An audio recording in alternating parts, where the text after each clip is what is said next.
שלמים.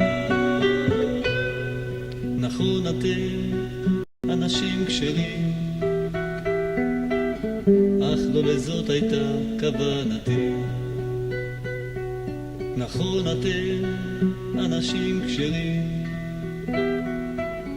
אך לא לזאת הייתה כוונתי. רציתי שתהיו כחיות הנועמות ביער לילות שלמים, כחיות הנועמות ביער לילות שלמים, כחיות הנועמות ביער לילות שלמים, כחיות הנועמות ביער לילות שלמים.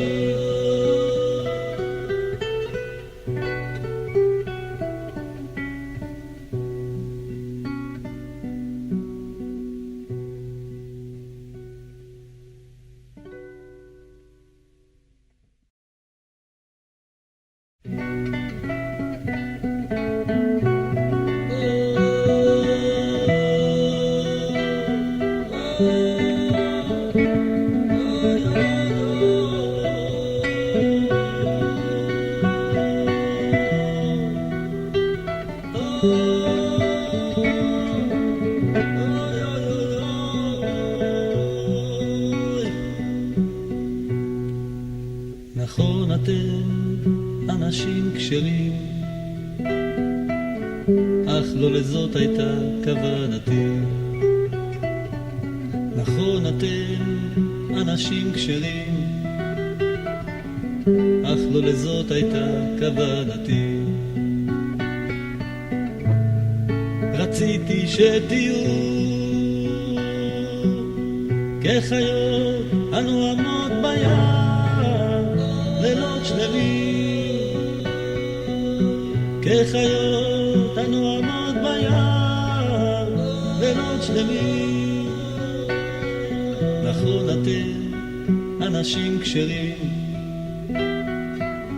אך לא לזאת הייתה כוונתי.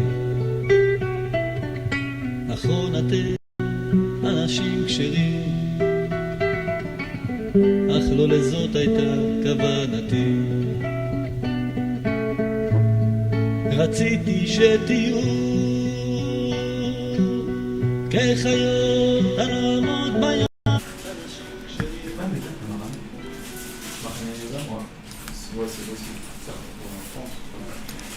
Shavua Tov les amis, content de vous retrouver, bracha ve'atzlacha, une bonne semaine, D'Azrat Hashem, beaucoup de yeshuot, beaucoup de délivrance, on va y arriver, faites pas de soucis, Hashem ne va pas faire faillite, vous n'allez pas vous faire de soucis, Rabbi Nachman l'a dit, j'ai déjà gagné, donc on est tranquille, juste il faut de la patience, c'est tout. Et fouache les mains pour Chaya Myriam.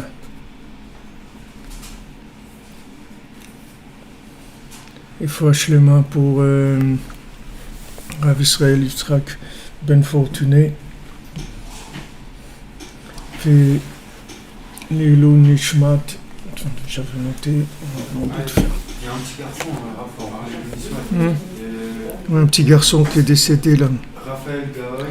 Raphaël Gaon. Ben Erzala. Il est décédé, Lilou Nishmat. Ouais. Ouais, le Nishmat. Lilou Nishmat aussi, Shoshana Bat Eliezer, Liliane Bat Retsiba, pour la tzlacha de Yitzhak Ben Zora.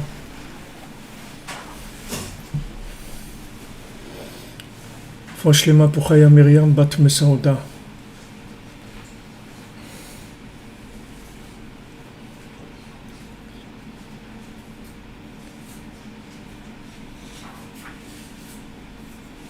Voilà, bonne ouverture, comme il dit notre ami Elion. Elion, bonne ouverture de cœur. Refouach les mains aussi pour notre ami Aaron Ben Rivka, qui est très grippé.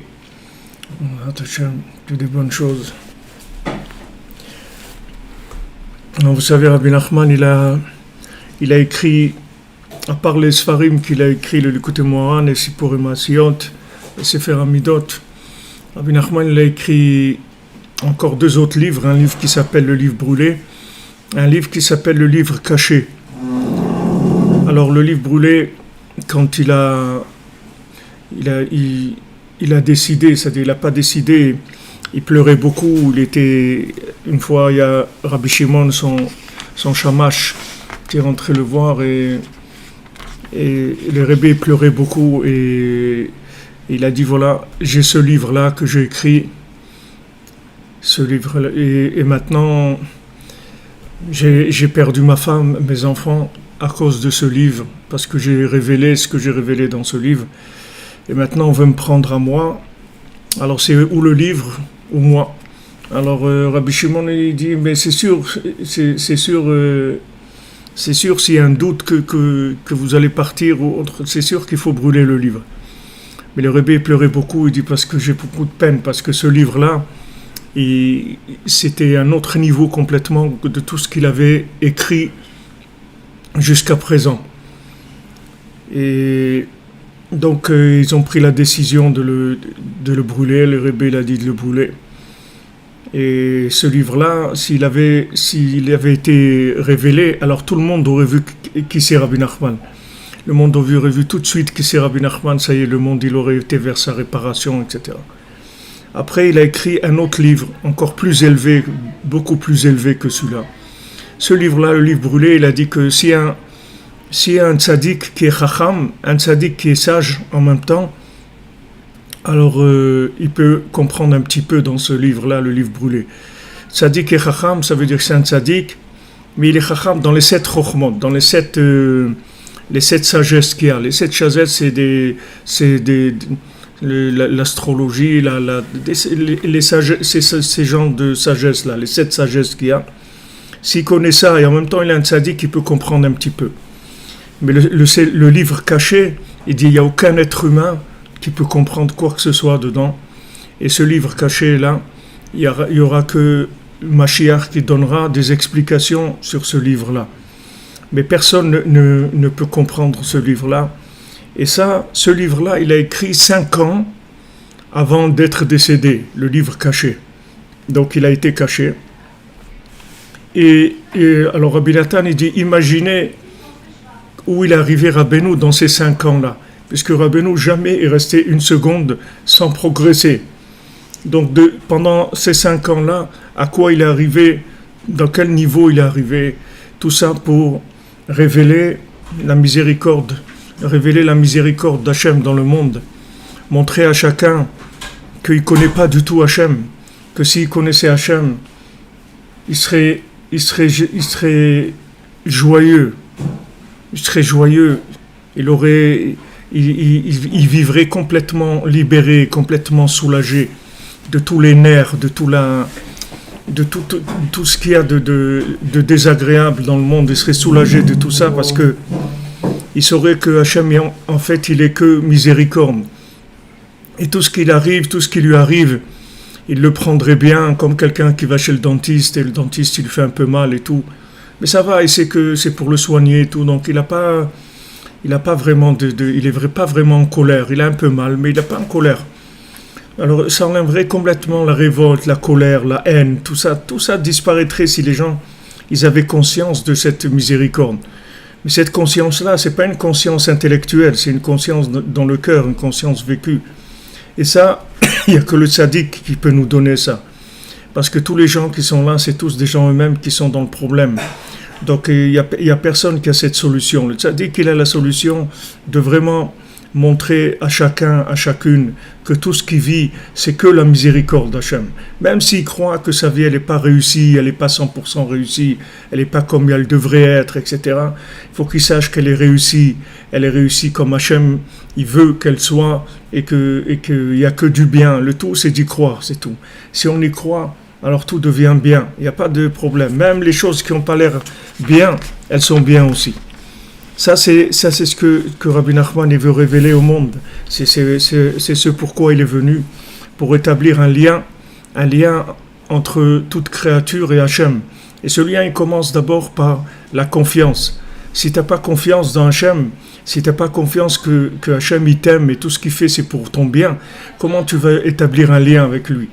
Comment tu veux établir un lien avec quelqu'un que tu crois que tu es énervé sur lui parce que tu gagnes pas assez d'argent ou ton conjoint t'aime pas assez ou tes enfants ne te respectent pas assez ou tes voisins ils versent leurs poubelles devant chez toi ou n'importe quoi, où il y a du terrorisme, si tu crois que maintenant et lui il fait ça parce que il t'en veut ou il veut te punir ou des choses comme ça, tu peux pas avancer.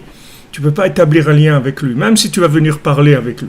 Même si tu vas faire Hitbo des doutes, pour que tu fasses Hitbo des doutes comme il faut que tu sois conscient que Hachem t'aime.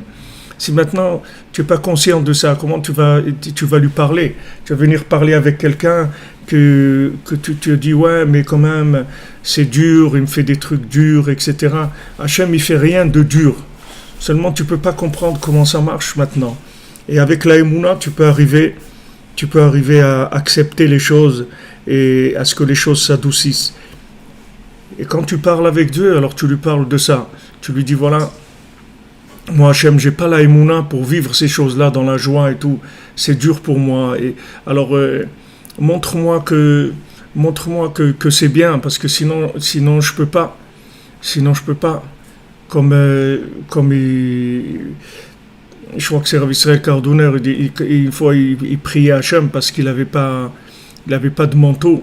Il n'avait pas de manteau pour l'hiver. En Ukraine, avant, c'était pas comme maintenant. Maintenant, il y a le réchauffement de la planète. Voilà, aujourd'hui, il fait moins 14 à Ouman. Mais avant, cette période-là, c'était moins 40, moins 45 à Ouman. Quelqu'un qui n'avait pas de manteau, ça veut dire qu'il ne peut pas sortir, Bichlal, il ne peut pas sortir dehors. Et ces gens-là, sans manteau, ils allaient faire Hitbo des doutes. Ils restaient 4-5 heures dans la forêt. À moins 40, ils sautaient, il fallait sauter et bouger sans arrêt. Si quelqu'un il s'arrêtait une minute, ses oreilles, elles gelaient. Il gelait complètement. Alors il demande à Hachem, il dit, regarde, ou tu me donnes un manteau, ou tu me donnes la conscience que je sache que j'en ai pas besoin. Mais je peux pas rester comme ça. Parce que moi, je crois que j'ai besoin du manteau. Alors, comme je crois que j'ai besoin du manteau, je souffre. Alors, ou tu me montres que j'ai pas besoin de manteau, ou tu me donnes un manteau, mais ne me laisse pas comme ça. Sois gentil, s'il te plaît. Je te demande pas le manteau, spécialement. Mais d'accord, tu veux pas me donner le manteau, ça veut dire que c'est bien. Mais montre-moi que c'est bien. Parce que là, j'arrive pas à comprendre ça. Alors voilà, ça c'est un dialogue de quelqu'un en même temps qui croit dans Hachem, qui est sûr, mais d'un autre côté, il voit sa difficulté à vivre cette émouna là. Alors il en parle avec Dieu, il lui dit voilà s'il te plaît. Alors on continue dans notre étude sur la Torah Nunbet, sur Eretz Israël. On va finir Bezat Hachem aujourd'hui, et donc Blineder, demain on commencera la Torah Nun Gimel, qui n'est pas très longue, et ensuite on rentrera Bezrat Hashem pour un temps très long dans la Torah Nun Dalet, qui nous prendra sûrement plusieurs mois, si ce n'est pas plusieurs années, parce qu'elle est très très longue et elle est extraordinaire. Il y a tout dedans, c'est une merveille. Donc ici on était jeudi dans... Oui, on avait expliqué le principe de Domé, celui qui vit en Eretz Israël, il ressemble à quelqu'un qui a un Dieu, et celui qui vit en dehors d'Eretz Israël, il ressemble à quelqu'un qui n'a pas de Dieu. Ça veut dire il dit le Rav de Tchérin, que celui qui vit en Eretz Israël, même si tu vois que apparemment il n'est pas religieux, sache que il est connecté à Dieu. Il est connecté parce que c'est une terre de connexion.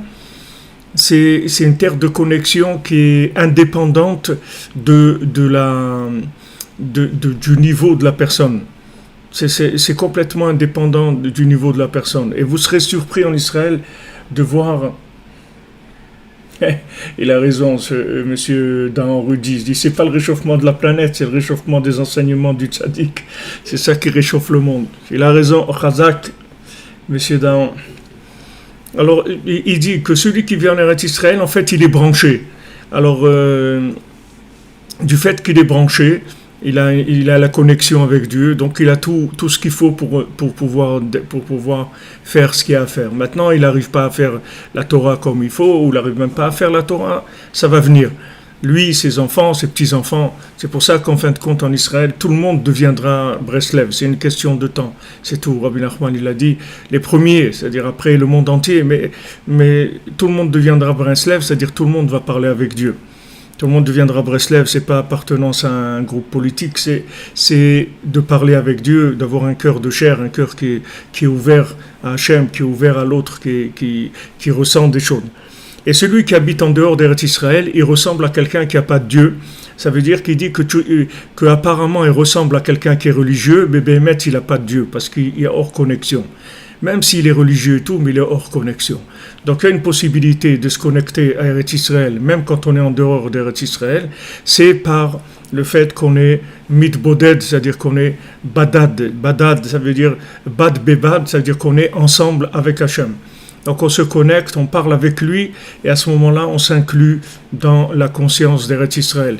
Mais sinon, si quelqu'un il a une approche de mitzvot qui n'est pas avec un dialogue avec Hachem, il va être déconnecté. C'est-à-dire il va vivre un judaïsme déconnecté, avec beaucoup de contradictions, beaucoup de mélanges, beaucoup de... Vous voyez par exemple, je vous donne un exemple très simple. Vous ne trouverez pas en Israël un rabbin qui est philosophe. Ça n'existe pas. Ça n'existe pas. Vous ne trouvez pas en Israël un rave qui est rave et qui étudie la philosophie. Ça n'existe pas. Mais en dehors d'Eretz Israël, ça existe. Vous avez des rabbins philosophes qui écrivent des choses sur la philosophie et sur le judaïsme. Ça existe. Parce que c'est un judaïsme qui permet ces mélanges-là. C'est-à-dire qui laisse rentrer de la philosophie, et c'est pas contradictoire avec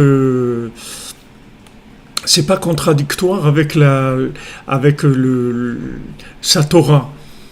Attention, au point de vue Torah et tout, ce sont des gens très sérieux. C'est pas des gens qui sont light. Ils ont un judaïsme très sérieux dans Shabbat, dans la Kashrut, dans tout. Ils sont très sérieux. Mais il y a pas de... Ça dérange pas la philosophie. Alors qu'en Israël, c'est impossible. C'est impossible que quelqu'un, ils sont un rabbin, un rave, qui rave vous prenez les grands raves d'Israël, et le rave d'Israël, vous ne pouvez pas prendre le rave Amar ou le rave Badia Yosef qui fait de la philosophie, c'est impossible. C'est quelque chose, c'est pas impossible politiquement, c'est impossible pour lui. Il peut pas du tout avoir accès à des choses comme ça. Parce que c'est connecté. Du moment où c'est connecté, il n'y a pas de possibilité que ça soit autrement. En France, ils ont un débat depuis quelque temps. Est-ce que dans un couple, l'infidélité, c'est quelque chose qui renforce le couple pour tenir le couple? Ils ont ces idées-là. Maintenant, ces choses-là, comment on peut imaginer des choses comme ça? C'est parce que les gens, ils sont complètement tarés, c'est tout. Parce que comment tu veux aimer quelqu'un?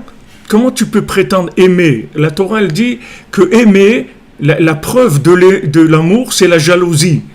La jalousie, c'est une preuve d'amour. La jalousie, c'est pas quelque chose de négatif.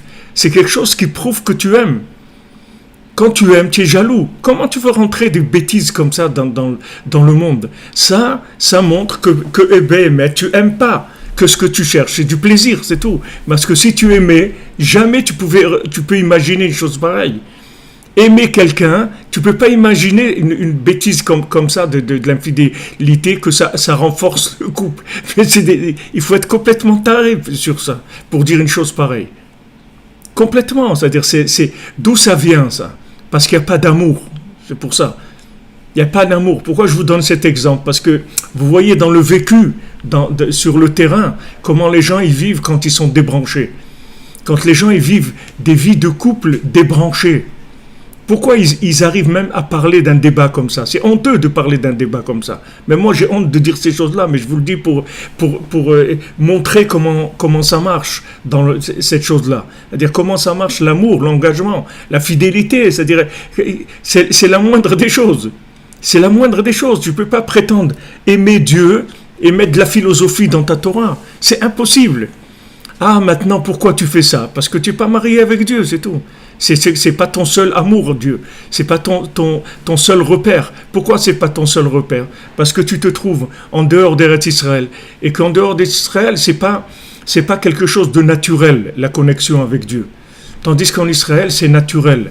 Vous avez 99% des gens en Israël qui vous diront toujours Bezrat Hashem, avec l'aide de Dieu, et Baruch Hashem, merci mon Dieu, c'est que des miracles. Même si des gens vous les verrez sans kippa ou n'importe. Quand il y a des roquettes qui tombent à côté et tout, ça c'est que des miracles d'Hachem, que juste au moment où on est sorti de la maison, il y a eu ça.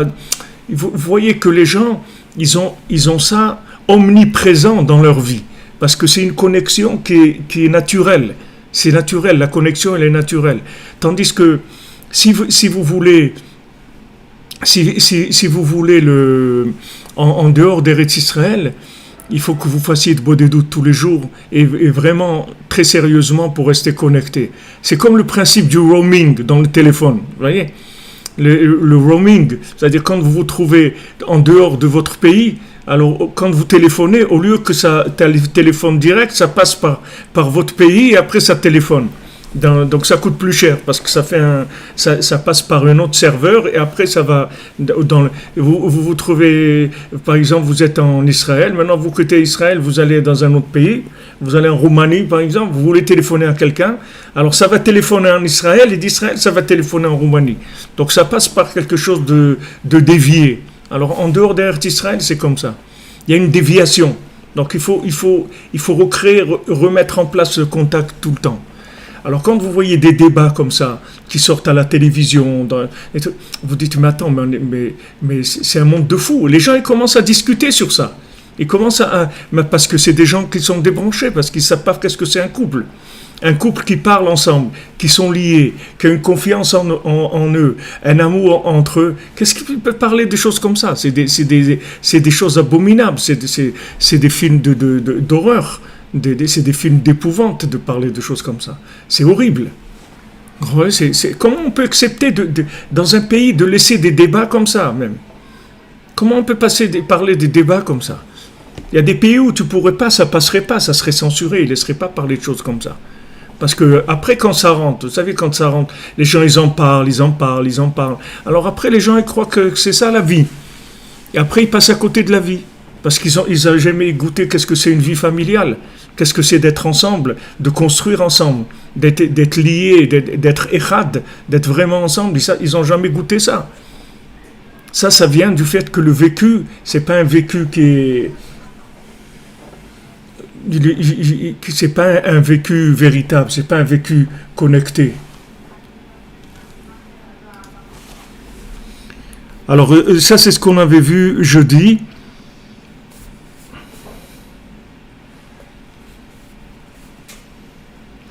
Alors il dit il dit même ceux qui habitent en dehors d'Eretz Israël, ils ont la émouna dans Hachem. Rak me'achar she'enam zochim ledvekut ou bitul amiti. Comme ils n'arrivent pas à une dvekut, c'est-à-dire à être attachés à une soumission véritable d'un niveau parfait, mahmat hanal, parce qu'ils sont en dehors d'Eretz Israël. Alken domé comme she'eno eloka. Donc il ressemble à quelqu'un qui n'a pas de Dieu. Donc la hitbodedut, ça va être la réparation, puisque la hitbodedut, c'est ce qui se permet de s'inclure dans Hachem. Donc on a absolument besoin de la hitbodedut, beaucoup plus en dehors d'Eretz Israël encore qu'en Eretz Israël. Combien on a besoin de ça, de s'isoler, parce que les forces d'attraction, les forces de distraction, elles sont beaucoup plus fortes qu'en Eretz Israël. Beaucoup plus fortes. Vous verrez en Israël, c'est les forces d'attraction de la bêtise, des bêtises, elles sont beaucoup moins fortes qu'en dehors d'Eretz Israël. Même quand il y a des choses en Israël, des trucs de jeu, des trucs de... Ça n'a pas l'intensité des choses qui est en dehors d'Eretz Israël. Parce qu'il y a toujours une conscience. Il y a toujours une conscience d'Hachem. Elle est naturelle, la conscience d'Hachem. En dehors d'Eretz Israël, il faut tout le temps renouveler. Il faut tout le temps. C'est mécanique. C'est pas automatique. C'est pas automatique, c'est mécanique. C'est-à-dire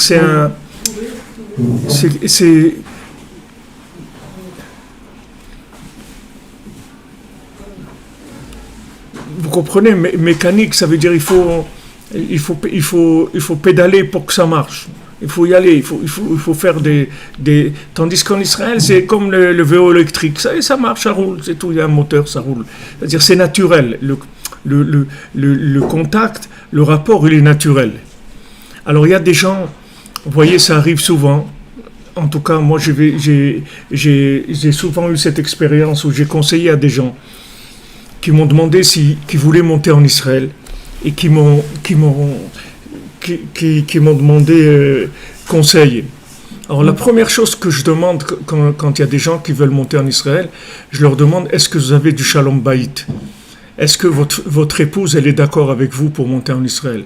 Est-ce que vous êtes tous les deux d'accord? Parce que si vous n'êtes pas tous les deux d'accord, il ne faut pas monter en Israël. Parce que si vous montez en Israël et que vous n'avez pas un shalom bayit, vous allez détruire votre foyer. Il dit, mais comment on va en Israël? Non, c'est parce qu'en Israël, on ne peut pas mentir sur ça. En dehors d'Eretz Israël, vous pouvez vivre une simulation de couple. Vous pouvez vivre un film de couple. En Israël, ça ne marche pas. Ou c'est vrai, ou ça casse. Il n'y a pas de possibilité de vivre une fausse vie familiale. Ou maintenant, le couple, ils s'entendent, ou si maintenant ils ont des problèmes, et surtout qu'ils sont habitués des années à vivre avec le problème comme si ce n'était pas un problème. C'est-à-dire, ils vivent comme ça, c'est tout. Il y a des disputes, des trucs, ils ne s'entendent pas, chacun il fait sa vie un peu, il n'y a pas de problème. Maintenant, sur Eretz Israël, ils ne sont pas d'accord. Alors le mari, il essaye de dire à la femme, ouais, on y va, ou la femme, elle essaye de dire au mari, bon, il faut comment... C'est-à-dire, ils ne sont pas d'accord tous les deux sur ça, ils ne peuvent pas monter, c'est très dangereux. Et des gens, Béhémet, à qui j'ai dit de ne pas monter, qui sont montés, ils ont explosé la famille, et ils sont repartis tous les deux d'Eretz Israël, et chacun, il a fait sa vie de son côté. Ils se sont séparés. Alors qu'en dehors d'Eretz Israël, ils étaient ensemble. C'est vrai que ça marchait pas super, leur couple, mais ils tenaient. Parce que c'est pas le même rapport. Ici, vous branchez sur quelque chose de vrai. Tout ce que vous allez faire en Israël, c'est vrai. L'argent, c'est du vrai argent. C'est pas de l'argent plastique. C'est du vrai argent. Si même vous avez une carte de crédit en Israël, mais c'est pas une carte de crédit. Parce que vous avez avancé de l'argent pour utiliser une carte de crédit. C'est pas une carte de crédit. Une carte de crédit, c'est comme son nom l'indique, c'est une carte pour avoir du crédit. Ici, non. On te dit, tu veux une carte de crédit? Ok. Combien tu veux mettre dans cette carte de crédit? C'est des cartes chargées à l'avance. C'est-à-dire, vous mettez 10 000 shekels, par exemple, de côté, pour la carte de crédit, ils sont bloqués. Et voilà, votre carte de crédit, vous pouvez aller jusqu'à 10 000 shekels. Mais en fait, vous avez avancé l'argent pour la carte de crédit. Donc, c'est pas une carte de crédit. Parce que ça n'existe pas, la carte de crédit, ici. Ici, une carte de crédit, c'est un mode de simulation pour payer, venir avec un morceau de plastique, si tu veux pas avoir des espèces sur toi, tout, c'est tout. Mais c'est pas la carte de crédit comme c'est en dehors d'Israël. En dehors d'Israël, vous avez paiement différé, trucs, toutes sortes. Il n'y a pas ici paiement différé. Vous pouvez faire des crédits, mais il faut toujours que vous ayez l'argent de ce que vous dépensez avec la carte de crédit. Sinon, ça passe pas. Vous ne pouvez pas payer. Donc, en Israël, le mensonge, il passe pas. Ça passe pas. C'est tout. Vous voyez que même le système économique, et voilà, il y a quelques années, ils ont enlevé les découvertes, les trucs. Il n'y a pas, c'est fini. Il n'y a pas de découverte. Tu as de l'argent, tu n'as pas, tu n'as pas. Il n'y a pas. Ils ont enlevé ça. Maintenant, ça revient un petit peu. Ils essayent d'arranger. Mais c'est une terre vraie. C'est tout. C'est une terre vraie et le comportement il doit être vrai. Donc celui qui a des problèmes de choses dans sa vie qui ne sont pas très vraies, alors il faut qu'il s'arrange un petit peu avant de venir. Ou bien qu'il soit prêt à prendre des claques pour se remettre en place. Il va souffrir pour se remettre en place. Il faut qu'il soit prêt à souffrir. Mais s'il vient ici, il croit que son mensonge, il va arriver à le continuer, ça ne va pas continuer du tout. Ça ne marche pas. Le mensonge, il ne marche pas. Alors quand des gens ils ont des problèmes en Israël, des problèmes de couple, il faut savoir que s'ils étaient en dehors d'Israël, leur problème, il serait peut-être caché. Et ici, ils règlent les problèmes dès le départ. Ils font les ajustements qu'il faut pour que les choses elles marchent. וזה שכתוב הן עם לבדד ישכון, les Vadad Mamash.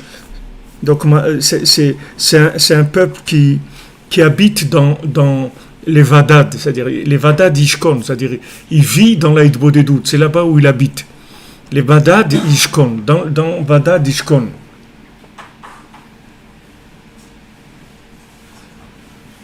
וזה זוכים על ידי התבודדות כנ"ל. וכן כתיב, השם בדד ינחנו ואין עמו אל נחר. Voilà, c'est écrit Hachem Badad Yanchenu. Hachem seul Yanchenu, c'est-à-dire que il y a que Hachem qui nous Yanchenu, ça veut dire qui nous dirige. Ven immo el nechar, et il n'y a pas d'autre divinité étrangère. Il n'y a que Hachem, c'est tout. Alors dans l'explication simple du pasuk du verset, ça veut dire Hachem, c'est le seul qui nous dirige, et il n'y a pas d'autre divinité. Mais dans l'explication dans laquelle on est dans la Hitbodedut, c'est extraordinaire parce qu'il te dit, regarde, Hachem Badad, c'est-à-dire quand maintenant tu fais Hitbodedut, alors c'est que Hachem qui te dirige. Et il n'y a pas un Dieu étranger qui peut rentrer dans ta vie. Ça veut dire que tu ne vas pas commencer à croire dans l'argent, tu ne vas pas commencer à croire dans ta force personnelle, tu ne vas pas commencer à croire dans le voisin, dans le cousin, dans celui-là, dans l'autre. Tu vas croire que dans Hachem. C'est tout. Hachem Badad Yanchenu. Il n'y a que lui qui va me diriger. Pourquoi ? Parce que Badad, parce que comme je suis Mitboded, je parle avec lui, il n'y a que lui qui me dirige. Et il n'y a pas de Dieu étranger qui se glissera dans ma vie. C'est-à-dire, je ne vais pas adorer des choses intermédiaires. Je ne vais pas croire dans ça ou dans ça ou dans ça. Il n'y a que Dieu, c'est tout. Après, le reste, c'est des manifestations extérieures des éléments. Quand j'ai besoin, j'en parle avec Hachem, je lui exprime le problème et c'est tout. J'ai fait ce qu'il y avait à faire. Le reste, après, c'est pas mon ressort. Je ne vais pas aller frapper les gens, ni aller demander quoi que ce soit aux gens en croyant que c'est eux qui me donnent. Je ne vais pas leur lécher les bottes parce qu'ils m'ont aidé ou truc. Pas du tout. Je fais ce que j'ai à faire, c'est tout. J'ai des rapports humains normaux avec les gens, mais je sais que derrière toutes ces marionnettes-là, il y a Hachem, c'est tout. Mais cette conscience, si tu veux qu'Hachem, Yanchenu, si tu veux qu'Hachem il te dirige, alors Badad, il faut que tu prennes le temps d'être mitboded avec lui. Et ça, il faut ça tous les jours, pas une fois par semaine, une fois par mois. Il faut que ça soit tous les jours si tu veux être pris en charge de façon permanente et régulière. Veze vaishkon Israël batach badad en Yaakov el Eretz. C'est ça, Vaishkon Israël, Betach Badad. Donc Israël, elle a résidé dans la tranquillité, dans l'assurance, dans la tranquillité. Badad, parce que elle est dans la Hitbodedut. Comme elle est dans la Hitbodedut, elle est tranquille. An Yaakov el Eretz, la vision de Yaakov sur la terre. Hainu Yerushat Eretz Israël, c'est-à-dire hérité d'Eretz Israël. Hériter d'Eretz Israël, hériter d'Eretz Israël, ça veut dire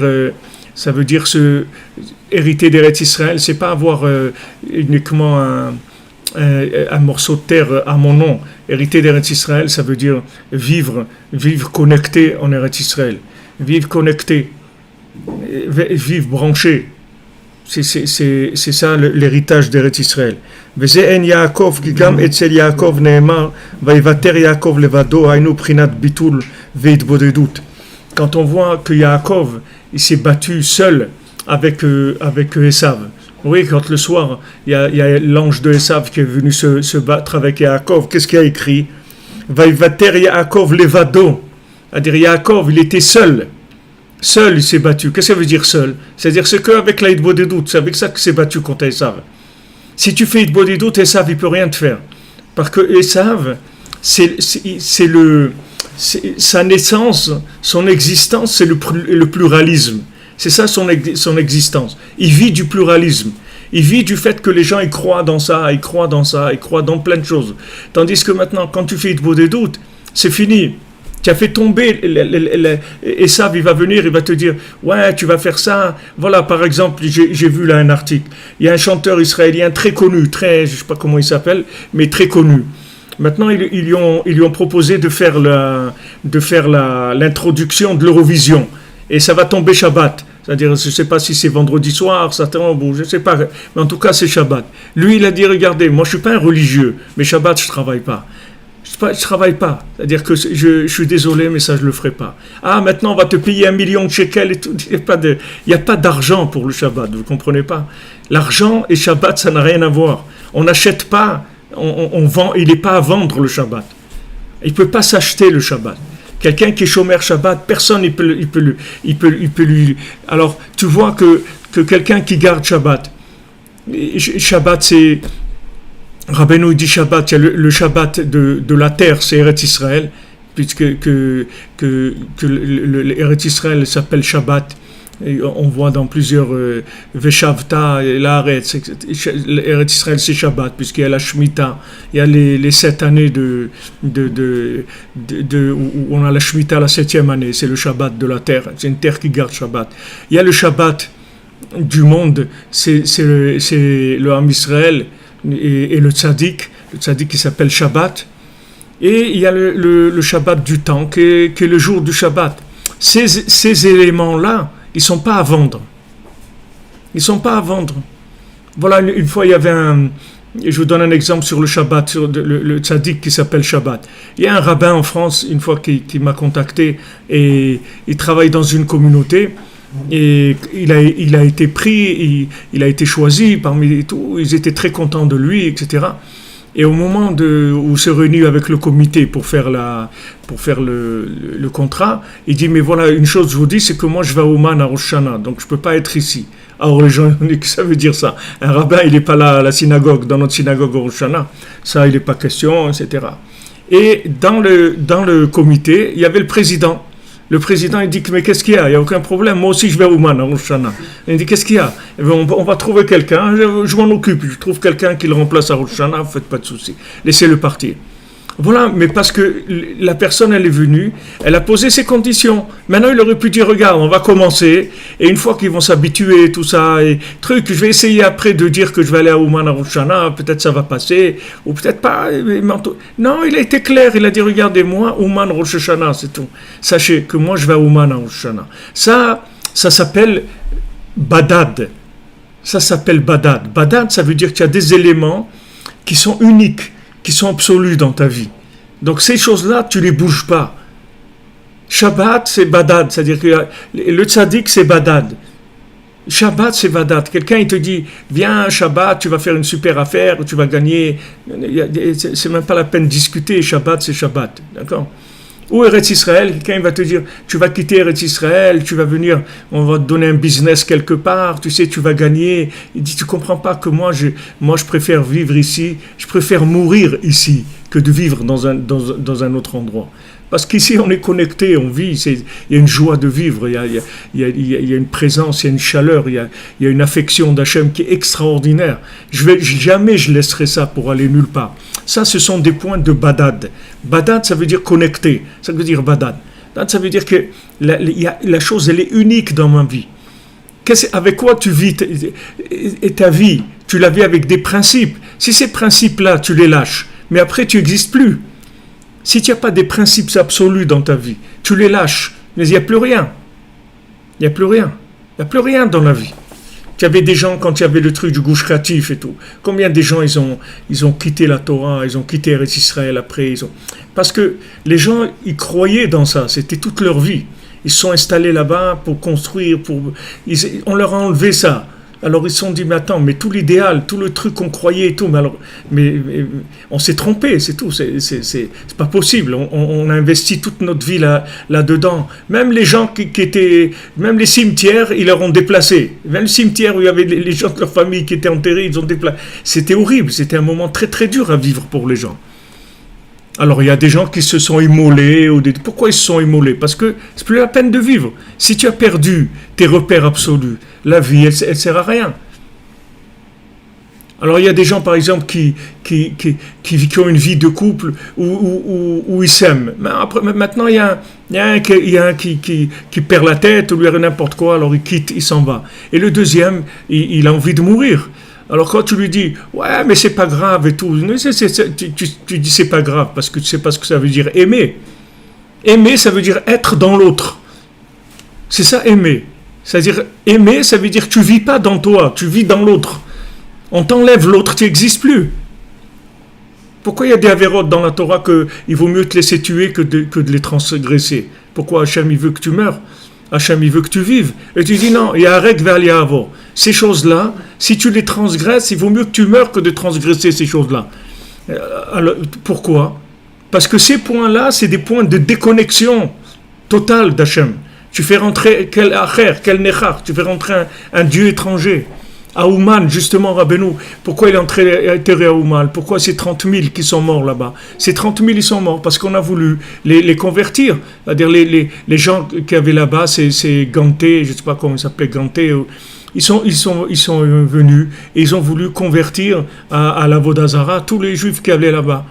Il a fait une espèce de dé comme ça, et de petite tente, il a mis une Avodah Zara, et celui qui se prosternait, il restait vivant. Il n'y a personne qui s'est prosterné. Il a égorgé tout le monde, les hommes, les femmes, les enfants, tout le monde. Tout le monde avait là-bas une rivière de sang. Rien, il n'y a personne qui a accepté.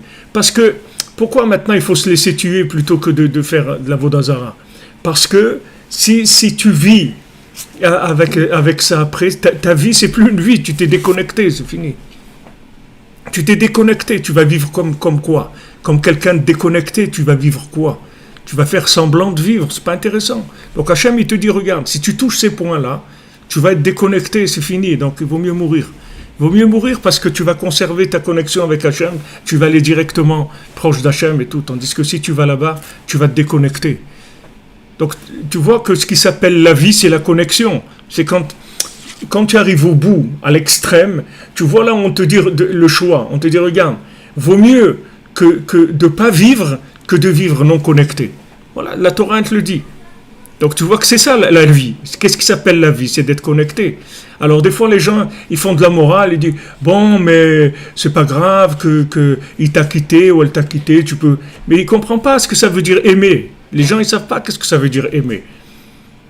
Quand tu vois Rabbi Nathan, quand tu vois Rabbeinu qui décède, et Rabbi Nathan, il ne veut pas y croire. Il ne veut pas y croire. Rabbeinu lui dit, je vais partir, je vais mourir. Il ne veut pas y croire. Il ne veut pas croire ça. Ça ne peut pas lui rentrer dans la tête, dans le cœur, impossible. Parce que s'il croit ça, il va mourir. Lui aussi, il va mourir.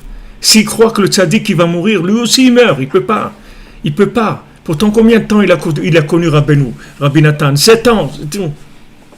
7 ans. Rabbi Nathan, il a connu Rabbeinu. Il a connu Rabbeinu à l'âge de 22 ans. Quand il avait 29 ans, Rabbeinu il est décédé. Donc Rabbeinu il a dit, je pars, je vais mourir. Rien, il ne voulait pas croire. Impossible. Et après que Rabbeinu est décédé, Rabbi Nathan, il était perdu complètement. Pendant 1 an, il était comme un zombie comme ça. Sa tête, il ne savait plus où elle était. Il était perdu. Pourquoi? Parce qu'il a vécu un véritable amour avec Rabbeinu. Il a vécu cet amour, il vivait en lui. C'est pas un rapport, voilà, je vais chez un rave, il me dit de la Torah, ou il me dit... Non, c'est pas ça. C'est que le lien, il était total, c'est l'inclusion totale. C'est ce que je vous explique dans cette Torah, ce que Rabbeinu nous explique. Aimer, ça veut dire être la chose. C'est ça, aimer. C'est être l'autre. C'est ça, aimer. C'est être inclus dans Hachem. Être Hachem. C'est ça, aimer. Et c'est ce que Hachem, il veut. Hachem, il veut que tu t'inclues dans ta racine. Ça veut dire que tu t'inclues dans ta racine. C'est-à-dire que tu aimes tellement Hachem que tu peux rien faire d'autre que de lui faire plaisir, c'est tout. Il n'y a rien d'autre dans ta vie qui t'intéresse que de faire plaisir à Hachem, c'est tout. Et jamais tu feras quelque chose qui va le décevoir. Jamais. Pourquoi? Pas parce que tu as un Yetzer ou pas de Yetzer Hara, ou parce que c'est une mitzvah, ou parce que tu l'aimes, c'est tout. Tu ne feras pas quelque chose qui risque de te déconnecter de lui. Parce que l'amour que tu as pour lui, il est au-dessus de tous les plaisirs de ce monde et de tout l'argent de ce monde et tout ce que tu veux. Tu ne feras jamais quelque chose qui peut te déconnecter de lui. Donc ça s'appelle aimer. Donc quand quelqu'un il dit « Ouais, mais c'est pas grave, bon... de perdu, 10 de retrouver. » Non, tu ne sais pas qu'est-ce que c'est aimer, c'est tout. Parce que tu ne sais pas ce que c'est. Si tu dis ça, ça veut dire c'est comme tu as un briquet dans la poche, ok, tu l'as perdu, c'est pas grave, tu vas acheter un autre, c'est rien du tout, tu vas pas aimer ton briquet, c'est pas grave. Tu peux aimer un briquet, si c'est quelqu'un que tu aimes qui te l'a offert, alors ce briquet, il prend une autre forme, une autre dimension. Mais aimer quelqu'un, c'est ne pas pouvoir vivre sans ça. C'est pas ne pas pouvoir vivre pour un rapport d'intérêt quelconque. C'est que je suis tellement devenu l'autre que si l'autre il s'en va, il m'emmène avec lui. Je peux pas. Ça veut dire que ça va être très difficile de me remettre de ça. Très très difficile. Parce que je suis devenu l'autre. Jusqu'à que je quitte l'autre. Ça va prendre beaucoup de temps. Ça va être très difficile. Et c'est possible que j'arrive pas à passer l'épreuve. C'est ça ce que ça veut dire badad. Donc quand Yaakov Avinu, il se bat avec l'ange de Esav, il est badad, c'est-à-dire lui il est tellement connecté avec Hachem que Esav il peut pas l'atteindre, il peut rien lui faire de mal parce qu'il est connecté avec Hachem. Si tu es connecté avec Hachem, il n'y a rien dans le monde qui peut te faire du mal, rien. Même si tu as des gens, des trucs, celui-là il est contre, celui-là il te fait des soucis, il ne peut pas te faire du mal. Il ne peut pas parce que tu es inclus dans l'infini, tu es inclus dans les énergies les plus fortes qu'il y a dans le monde. Et si jamais quelqu'un veut te faire du mal, alors Hachem il vient, il s'occupe de lui, comme le tzaddik qui s'occupe de lui. Combien de fois Rabbeinu il a fait en sorte que des gens ils sont morts parce qu'ils voulaient embêter ces hommes, ils voulaient lui faire du mal à ces hommes. Rabbeinu il s'est arrangé pour que ces gens ils meurent. Parce que l'amour il marche dans les deux sens, ça ne marche pas que dans un sens. Quand Yaakov il quitte Lavan, Hachem il vient chez Lavan, il lui dit attention si tu touches Yaakov, attention si tu lui parles mal, fais attention à toi, gare à toi. Alors Lavan il vient chez Yaakov, il dit qu'est-ce que je peux faire? C'est pas que je voulais pas te faire du mal, je voulais te faire du mal. Je voulais te détruire, je voulais te tuer, toi, mes filles, mes petits-enfants, tous. Je voulais tous vous... Lavan bikesh la'akor et takol. Lavan, il voulait tuer tout le monde. Lavan, il est pire que Esav. Il voulait tuer tout le monde. Hachem, il lui dit, fais attention. Pourquoi? Parce que badad. Parce que Yaakov, il aime Hachem. Hachem aussi, il aime Yaakov. Je ne sais pas, ça ne va pas que dans un sens. Ça, l'amour, il va dans les deux sens. Plus tu aimes Hachem, et plus il t'aime, et plus il te protège, et plus il te donne ce dont tu as besoin, plus il s'occupe de toi. Donc cette notion de badad, ça veut dire que les massés, comme il a dit avant, bad bevad, c'est-à-dire on devient echad, bad bevad, ça veut dire un avec l'autre. Bad bevad, ça veut dire un avec l'autre, ça veut dire on devient echad. Echad, c'est la même chose. C'est la même chose. Tu vois, cet amour des mamans, des grands-mères, quand il y a quelque chose de bon, tu vois que la maman, elle a plus de plaisir que son enfant, il mange cette chose-là, et que plutôt qu'elle le mange. Même si elle aime cette glace ou ce gâteau ou ce truc, elle le donne à son enfant. Quand elle voit son enfant prendre du plaisir et manger cette chose-là, elle est plus heureuse que si c'est elle-même qui le mange. Parce qu'elle est tellement inclue dans l'enfant. Elle l'aime tellement qu'il n'y a pas moi. Ça n'existe pas moi. Je vais prendre plus de plaisir dans le plaisir de l'autre que si c'est moi qui prends le plaisir tout seul. J'ai plus plaisir à ce que l'autre il soit bien, plus que si moi je suis bien. Ça veut dire aimer. Mais ça aussi, c'est pas une technique. C'est pas de la technique, c'est le résultat d'un engagement, c'est le résultat d'une vie. Donc quand Yaakov Avinu, il sert Hachem, il aime Hachem, il est avec Hachem complètement dans sa vie. Im Lavan garti vetariag mitzvot shamarti, j'ai habité chez Lavan et j'ai gardé les 613 mitzvot. Sache-le, dit à Esav, sache-le, ne crois pas que moi je suis quelqu'un d'influençable. Je suis pas quelqu'un d'influençable. C'est pas parce que je suis pas influençable de nature, c'est parce que je suis engagé de façon absolue, c'est tout. Comme je suis engagé de façon absolue, ne crois pas que tu peux... Pourquoi il lui dit ça? Pourquoi Esav, c'est un directeur d'Yeshiva qui va lui faire il va lui faire une interrogation, qui dira, oui c'est bien, tu as gardé les 613 mitzvot. Qu'est-ce qu'il a à faire Esav, que Yaakov garde les 613 mitzvot chez Lavan? Qu'est-ce qu'il veut lui dire par là? Qu'est-ce que tu crois qu'il veut il fait un concours de mitzvot, il dit j'ai réussi, j'ai gardé les... Il n'a rien à faire des mitzvot, Esav, non. Il lui dit sache, quand il lui dit ça, il dit sache, il n'y a aucune influence extérieure qui peut rentrer dans ma vie, sache-le. Personne ne peut rentrer dans ma vie. Pourquoi? Parce que je suis entièrement avec Hachem. Je suis inclus dans Hachem. Donc j'ai une protection totale dans tout. Et pourquoi il avait peur? La Gemara elle dit, chez Loi Grand Machet, il avait peur que la fait peut-être une faute. Et que cette faute-là, elle enlève la protection d'Hachem. Parce que la faute, c'est quoi? C'est une trahison de la confiance, c'est une trahison de l'amour, c'est ça une faute. Tu peux pas dire quelqu'un, voilà, je t'aime et je suis entièrement avec toi, et à côté tu fais quelque chose qui est pas qui trahit la confiance. Tu peux pas. Alors après tu te sens mal. Alors lui il avait peur, il dit peut-être j'ai fait une faute. Peut-être il fait une faute. Peut-être il n'a pas compris qu'il fallait se marier avec Léa d'abord avant de se marier avec Rachel. Il a fait quelque chose qui était pas, et ça risque de faire un petit ombre dans la confiance, et ça risque de laisser la porte Chas v'Shalom à Esav de rentrer. Donc à Esav il rentre par là. Esav il rentre quand tu as un trou dans l'engagement, dans la confiance. Maintenant tu n'arrives pas. On parle pas ici d'être des gens parfaits. Il n'y a personne qui est parfait, qui ne va pas fauter. Seulement, si tu veux être un être parfait, tu fais Hitbo des doutes. C'est pour ça que Rabbeinu dit, si tu fais Hitbo des doutes, Behemet, t'es un tzaddik. Même si tu fais ce que tu fais, mais t'es un tzaddik. Pourquoi? Parce que le principal, c'est que tu sois lié avec Hachem. C'est ça le principal. Si tu es lié avec Hachem, même les avérotes que tu fais, ça va devenir des mitzvot. Et si tu n'es pas lié avec Hachem, même les mitzvot que tu fais, c'est juste de la simulation de mitzvot. C'est pas des vrais mitzvot. Les vrais mitzvot, elles commencent par aimer d'abord Hachem. Comme je vous ai dit, le schéma, Ve'avta et Hachem elokecha bechol levavcha v'chol nafshecha v'chol medecha. Tu vas aimer Hachem de toutes tes forces. Maintenant, les choses que je vais te dire, ok, tu vas faire les mitzvot. Mais d'abord, il faut que tu aimes Hachem. Comment je vais aimer Hachem? Ils ont demandé à Rabbeinu, les élèves, Rabbi, comment on peut aimer Hachem? Il dit avec ton cœur, avec ta bouche. Voilà comment tu vas aimer Hachem. Tu as une bouche et un cœur, ok, parle avec lui, c'est tout.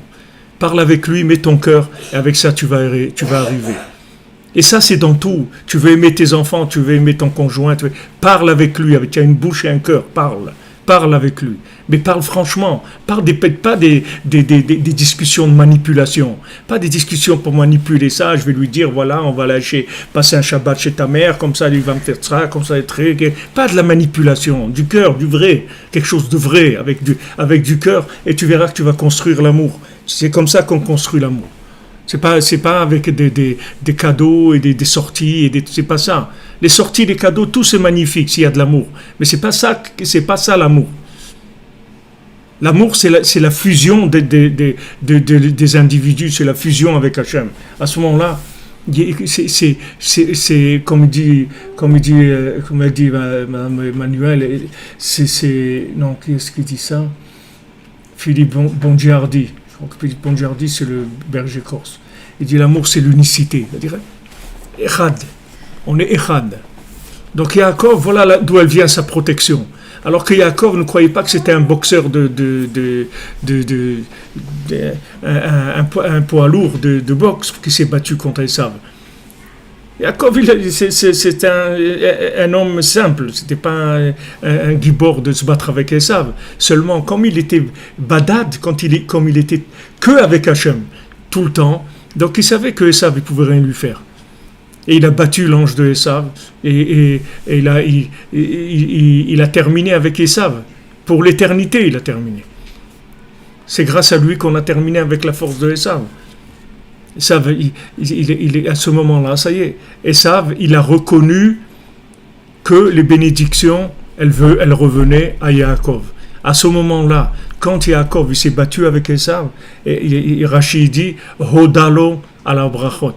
Il lui a dit les bénédictions, c'est à toi, c'est vrai. C'est vrai que c'est à toi. C'est tout, je suis d'accord, c'est à toi. Ça y est, Yaakov, il a pris les bénédictions. Pour l'éternité, c'est pas rien pour ce moment-là. Ça y est, c'est fini. Les bénédictions de Esav, elles sont pas à Esav, elles sont à Yaakov. Ah, Yaakov, il a fait toutes ses ruses pour les prendre parce qu'il n'y avait pas la maturité pour pouvoir encore sortir ce débat officiellement. On était obligé de passer par des choses qui n'étaient pas directes. Mais maintenant qu'il est arrivé vraiment après ces épreuves qu'il a passées chez Lavan. Qu'est-ce que c'est Lavan? Lavan, il s'appelait Monsieur Leblanc et il était noir, Lavan. C'est-à-dire que l'endroit de Lavan, c'est que tout à l'envers. Tout à l'envers. Tout à l'envers, Lavan. Il lui dit, voilà, je te donne Rachel, il lui donne Léa, il ne payait pas, il truc, il embrouillait, tout, c'est que de l'embrouille, c'est tout. Il est rentré là-bas, Yaakov, il est sorti, il a tenu, attaché à l'absolu, attaché avec Hachem, tout le temps, jour et nuit, en été, en hiver. Il dit, la nuit, j'étais dans le froid du désert. Les amplitudes thermiques qu'il y a dans le désert, elles sont énormes entre le jour et la nuit. Il était dans le chaud, dans le froid, tout le temps avec Hachem.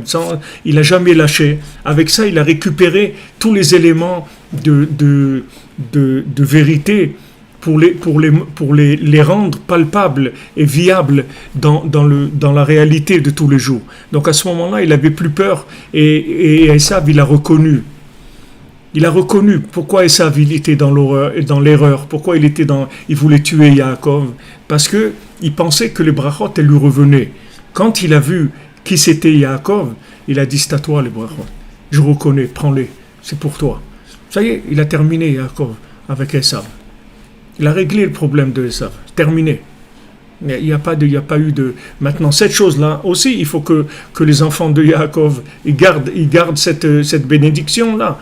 Si les enfants de Yaakov ils continuent à faire Idbo des doutes, ils auront le même effet qu'avec Esav, c'est la même chose. Et on n'a pas besoin de l'Idbo des doutes de Yaakov, on n'a pas besoin d'aller vivre chez Lavan et de faire... Nous, on a des petites choses, ça va être chez nous. Des tout petites épreuves de quelques secondes, c'est tout.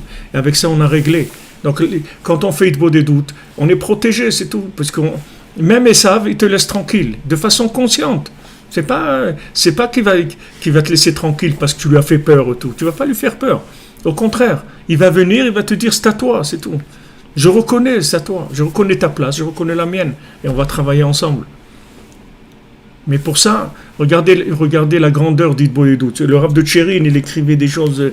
Le Rav de Tchérin, c'est un très très grand Rav, c'est un grand tzaddik, c'était un homme de très grand niveau de Torah, et il a beaucoup eu de peine parce qu'il n'a pas vraiment été proche de Rabbi Nathan. C'est un contemporain de Rabbi Nathan, mais il a eu beaucoup de peine qu'il n'a pas été proche de Rabbi Nathan. Donc il a écrit après beaucoup sur le Likutei Halachot, il a écrit un résumé de tout le Likutei Halachot, qui s'appelle Otsara Ira, où il fait un résumé du Likutei Halachot par sujet. Aleph Bet comme ça, Emet, Emouna, Banim, Brit, etc. Il a fait par Aleph Bet des résumés de Likutei Halachot. Il a eu beaucoup de peine qu'il n'a pas eu le mérite d'être vraiment proche de Rabbi Nathan. Mais lui, c'est un gaon dans la Torah.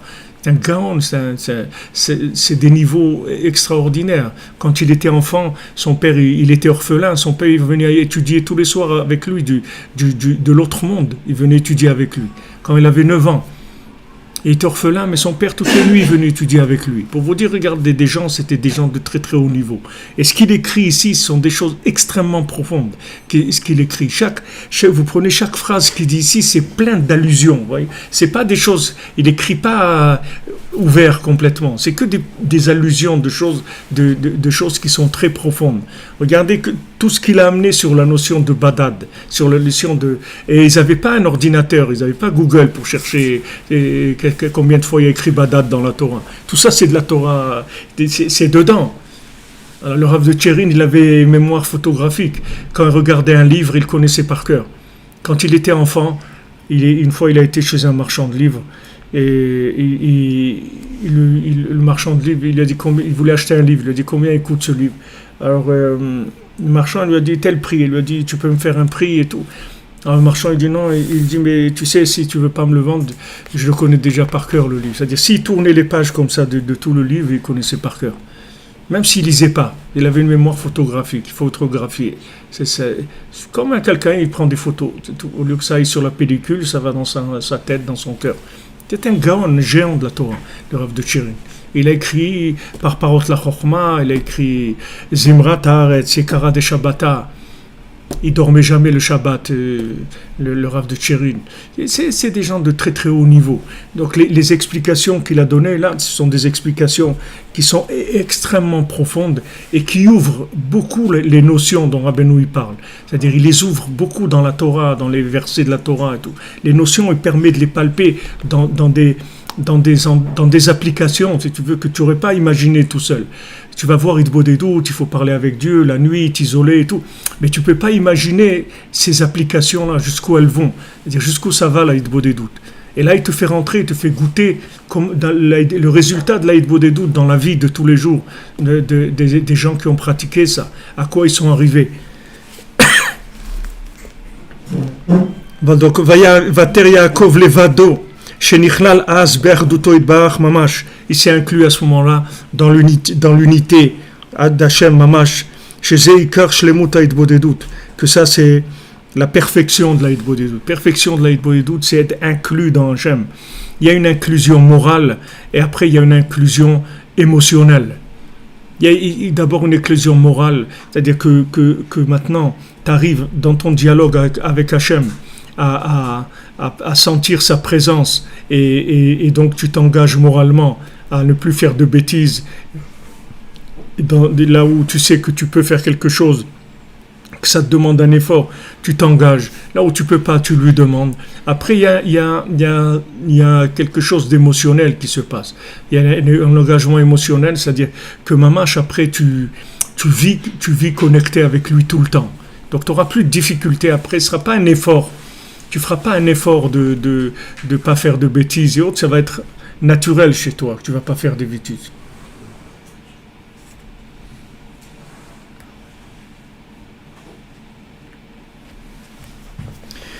Pourquoi il dit que la prière parfaite, c'est que en Eretz Israël. La Hitbodedut parfaite, c'est que en Eretz Israël. Alken Eretz Israël, iprinat olam haba. C'est pour ça que Eretz Israël, c'est une prina de l'autre monde. C'est pas tout à fait ce monde. C'est un monde intermédiaire.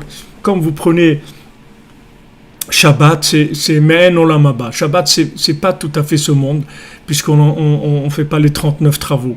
Donc c'est ce monde, mais c'est pas ce monde non plus. Et vous prenez le tzaddik qui s'appelle Shabbat aussi. C'est un homme, mais c'est pas un homme. C'est Isha Elohim. C'est un homme de Dieu. C'est un homme divin. C'est un homme, mais il est divin. Le Shabbat, c'est un jour, mais divin. Eretz Israël, c'est une terre, mais elle est divine. Ce sont des endroits qui sont inclus dans l'infini, déjà. Donc, quand tu rentres dans ces endroits, tu rentres dans des endroits d'inclusion dans l'infini. Valken Eretz Israël, Iprinat Olam Haba Kanal, comme à Pamim, qu'on a vu, Kikar Ze Bitul, Ze Habitul, Ve'advekut Bishlemut, Yizkula Olam Haba, Shuprinat Ain Loraata.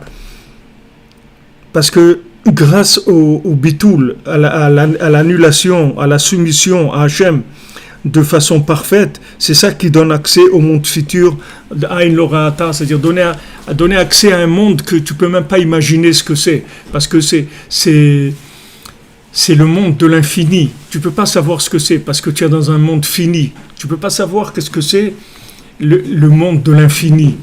Vivre dans un monde de l'infini, pas dans le monde fini, le monde de l'infini, tu ne peux pas savoir. Parce qu'il n'y a aucun œil qui voit ça ici. Tu pourras voir ça dans l'autre monde, mais ici, tu ne peux pas voir ça. Donc tout ce que tu vas faire ici comme effort pour t'inclure dans Hachem, c'est ça qui te donnera l'accès au monde de l'infini après. Qui est kulo echad comme on voit au Simanun Aleph. Parce que tout, ça sera tout echad, c'est-à-dire dans l'autre monde, il n'y a que un, c'est tout. Il n'y a pas d'autre chose que Hachem. Il n'y a que Hachem. Il n'y a rien d'autre. Alors celui qui s'habitue dans ce monde, plus tu t'habitues d'abord tu crois, tu te dis c'est Hachem.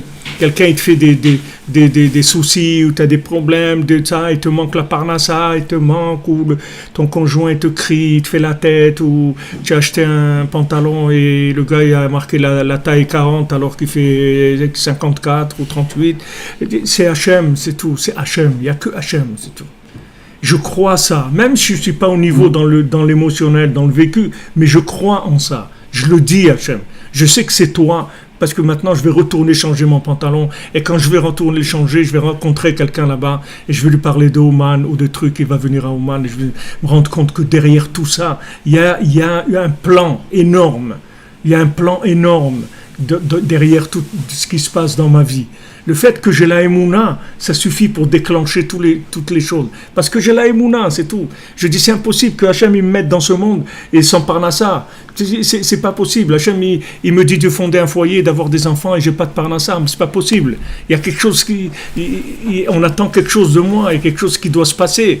Si Hachem il veut comme ça veut dire que je dois chercher quelque chose. Je dois faire. Voilà. Et tu fais quoi? Hitbo des doutes, c'est tout. Tu fais Hitbo des doutes pour. C'est pas que maintenant quand tu vas faire.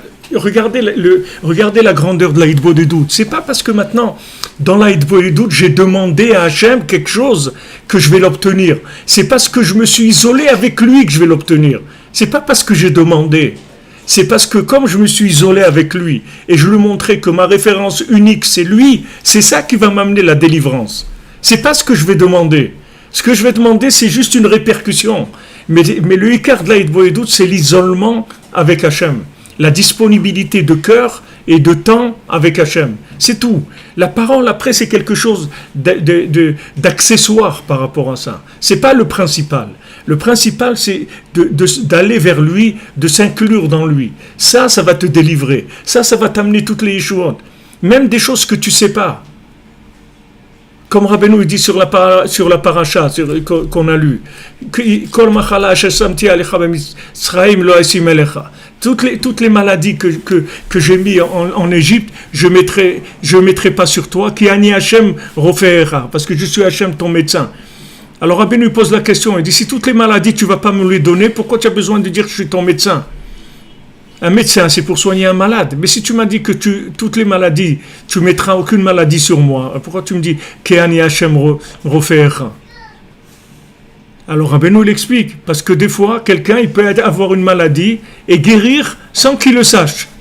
Il est tombé malade et il a guéri et lui il ne sait pas qu'il est passé par cette maladie du tout. Hachem en même temps il a fait qu'il était malade et enfin il a guéri et lui il ne savait pas. C'est ça qui en est Hachem Rochevera. C'est-à-dire je te soigne sans que tu saches que tu es malade, Birlal, sans que tu as su que tu es passé par cette maladie-là. Tout ça, ce sont des éléments qui viennent de l'inclusion. Donc le principal de la Hitbo des doutes, c'est ce côté où je vais vers Hachem. C'est une attitude de toute la journée après. C'est-à-dire quand il se passe quelque chose, je sais que c'est Hachem. Je sais que c'est Hachem. Des fois tu cherches quelque chose et tu ne sais pas où tu l'as mis. Et voilà, tu le trouves tout de suite. Mais dans un endroit où tu aurais pu mettre des heures, tu dis merci Hachem, merci que parce que si Hachem il voulait te laisser, tu aurais mis 2 heures à trouver tes clés, tu serais arrivé en retard. Ou tu aurais fait ton porte-monnaie ou n'importe quoi. Tu aurais pas su où ça se trouve, c'est tout. Donc c'est une attitude, c'est-à-dire tu sais que chaque chose qui se passe, c'est lui qui est derrière ça. Le fait maintenant que c'est ta référence unique, c'est ça même qui amène la délivrance. C'est pas la prière que tu as faite. La prière c'est après. Mais si la prière sans ça, ça sert à rien. La prière, elle vaut rien du tout. La prière, elle doit venir de la conviction que en od milevado, il n'y a que lui, c'est tout. Il n'y a rien d'autre dans le monde. Il n'y a que lui. Et si maintenant il veut que ça soit comme ça, c'est lui qui veut, c'est tout. Moi, je ne sais rien. Moi, je ne comprends rien. Moi, j'avance, c'est tout. Je ne sais rien. Moi, je fais mon moment d'Hitbo des doutes. Comme il dira Benoît, le reste de la journée, sois Bessimcha, sois content, ta journée, elle est réparée, c'est tout. Parce que du moment où tu as mis la dose de connexion, c'est réparé, c'est tout. Comme si tu as chargé la batterie de la voiture, elle peut rouler toute la journée, tu roules, c'est tout, c'est fini. Tu as fait ce moment, tu t'es isolé avec Hachem, tu as rendu ta journée Echad. Tout ce qui se passe dans la journée, c'est inclus dans Echad. C'est tout, tu es protégé, tu es béni, tu as tout ce qu'il faut. Et même Esav, il te dit, sois béni. Lui-même, il te bénit. Yaakov, il lui a dit, non, je pars pas, je veux que tu me bénisses. Il dit quoi? Bénis-moi. Pareil que tu me dis, c'est à toi les bénédictions. Toi, de ta bouche, je veux que tu me bénisses. Et bien, Esav, il le bénit. Et ça, on peut arriver, Bezat Hashem, tous les jours. Alors voilà, on a fini ce passage. Et demain, on commence, Bezat Hashem, la Torah, Nun Gimel 53, dans l'Écoute Moharan. Ceux qui ont le l'Écoute Moharan traduit en français, elle est dans ce l'Écoute Moharan. Ceux qui l'ont pas, on sera ensemble et on avance. Batzlacha les amis. Bonne journée, merci de votre présence, merci d'être là. Et voilà, et on va faire notre gala Ouman pour créer cette Hitbo des doutes près de Rabbeinu, pour créer un centre où on peut se retrouver et commencer à vivre les enseignements du tzaddik, proche de sa yeshiva, proche de son kever. Alors, tous ceux qui peuvent participer à ce gala ou diffuser ce que vous pouvez faire, ça, vous aurez un mérite énorme, Bezrat Hashem. Quelques fruits, je crois.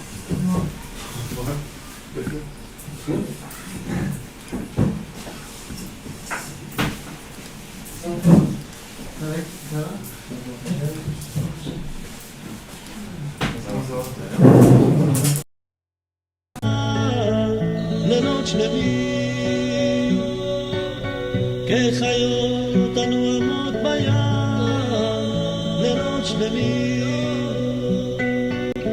כחיות הנועמות בים, לילות שלמים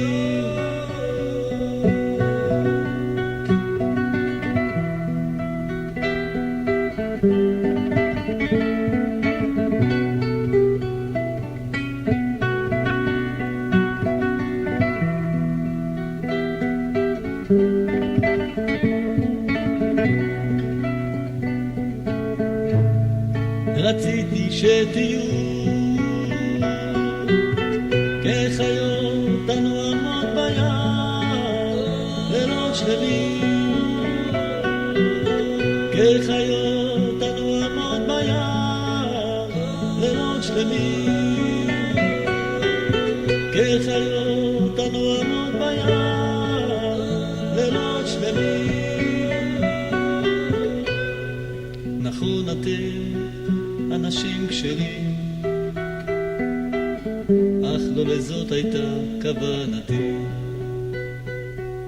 נכון אתם אנשים כשרים, אך לא לזאת הייתה כוונתי. רציתי שתהיו כחיות הנועמות בים, לילות שלמים כחיות הנועמות בים, לילות שלמים כחיות הנועמות בים, לילות שלמים כחיות הנועמות בים, לילות שלמים.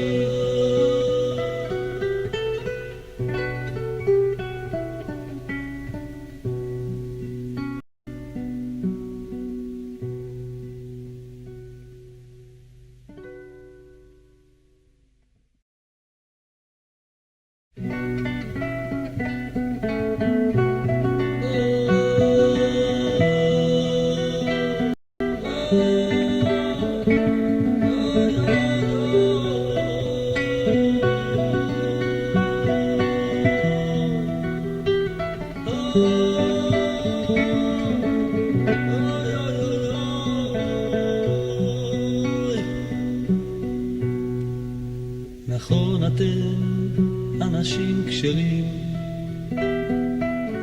אך לא לזאת הייתה כוונתי. נכון אתם אנשים כשרים, אך לא לזאת הייתה כוונתי.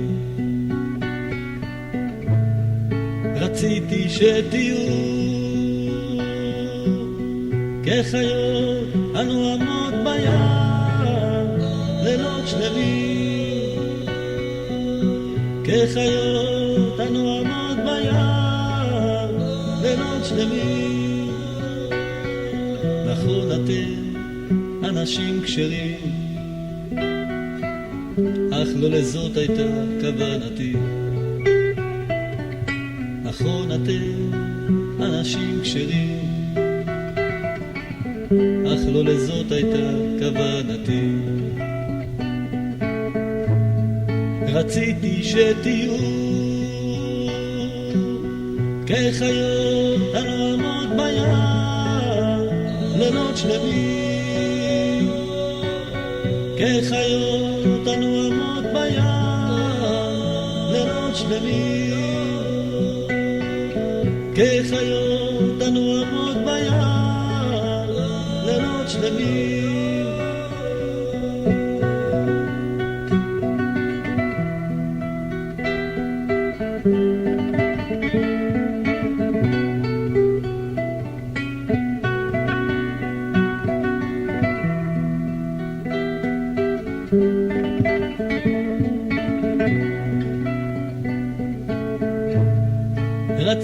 שתהיו כחיות הנועמות ביער לילות שלמים,